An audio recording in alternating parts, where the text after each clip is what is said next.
Welcome back to the Varkha channel. Today is the day of question and answers with Dear Varkha. Here goes.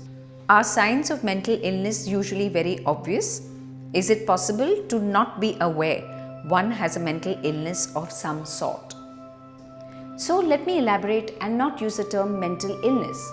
I would rather flip it and say, let's check how mentally fit all of us are. And what do I mean by that? There is a famous psychologist, actually, a duo of psychologists, and they gave rise to a law called the Yerkes-Dodsonlaw, which says that for optimal performance, one needs optimal arousal. That means too little stress will not motivate and push us, and too much of stress will come in our way. What did they mean? That every human being needs an optimal level of arousal or stress to function well, to be productive, to be motivated, and to be aspirational and achieving. Unfortunately, in today's day and age, where all of us are looking to feel good, get things easy, even a little bit of difficulty is now construed by many as a mental illness or a mental inability or mental inefficiency. Nothing could be further from the truth. What we need to ask ourselves is, why are we copping out?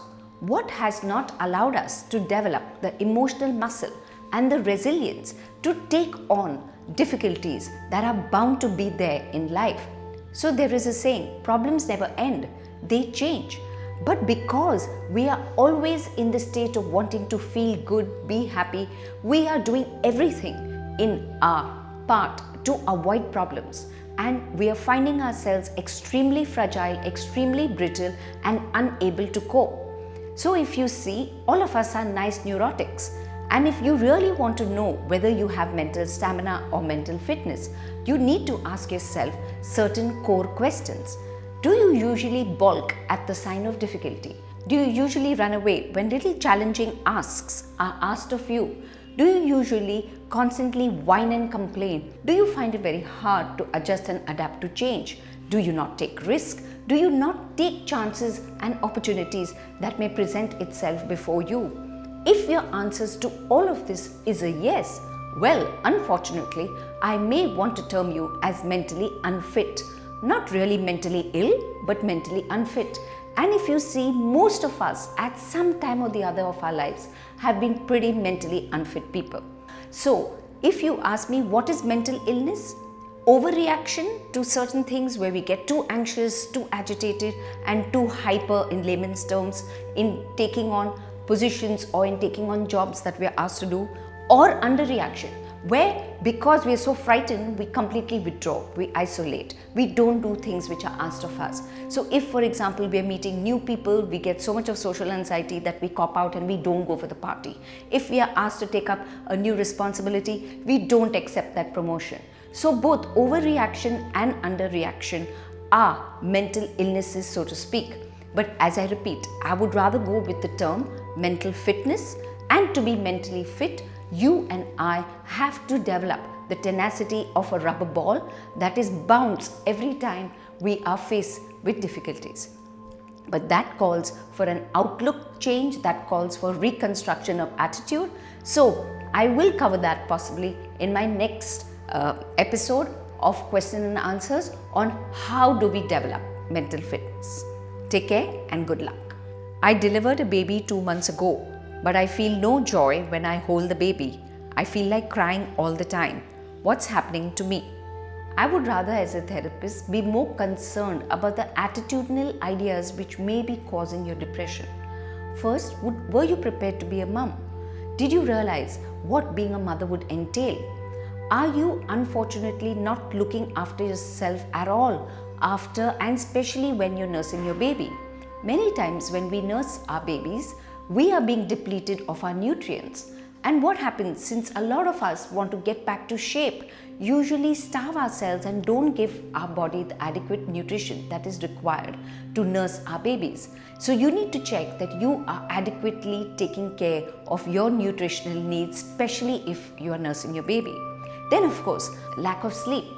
And that is something which we have to be very careful of as new mothers, especially since we are trying to work during the day and then our babies keep us awake during the night.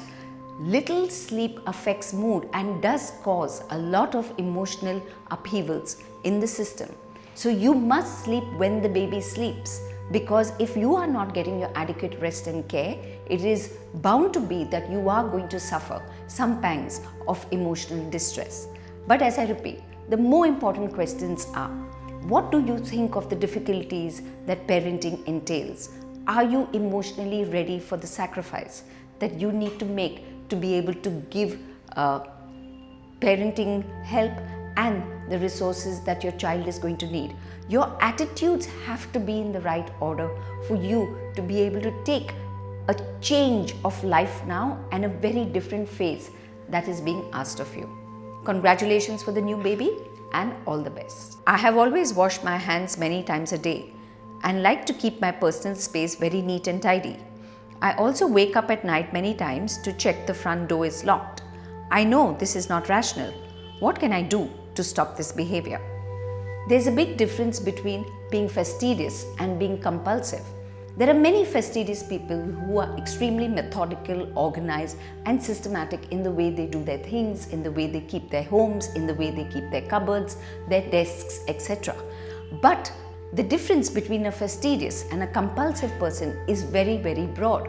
A fastidious person is very flexible.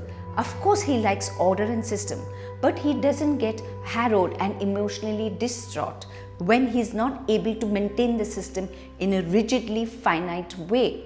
A compulsive person, on the other hand, usually will feel very anxious and very panicky and sometimes even guilty because he is not being able to maintain the compulsive habits which are actually alleviating his emotional distress.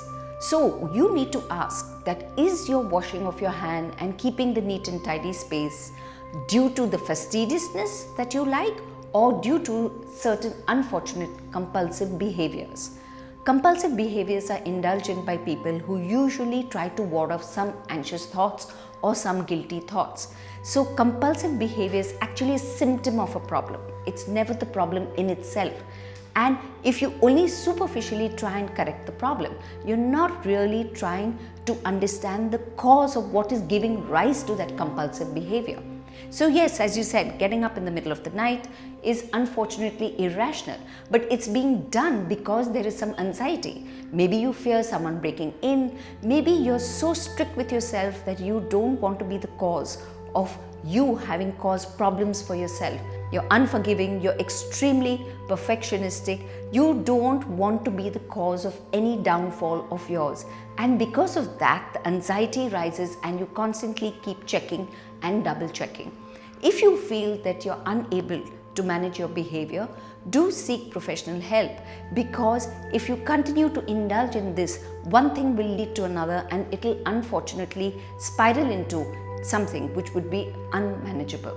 So please take care and do seek correct professional help if you think that this behavior is getting worse by the day. Thank you so much for watching the Varkha Cholani channel. If you like what you see, please do hit the like button, do share my video, and of course continue to subscribe. Feel free to write to me at varkha@varkhacholani.com with any questions that you may have. I would love to answer them. Until next time, it's goodbye. Thank you.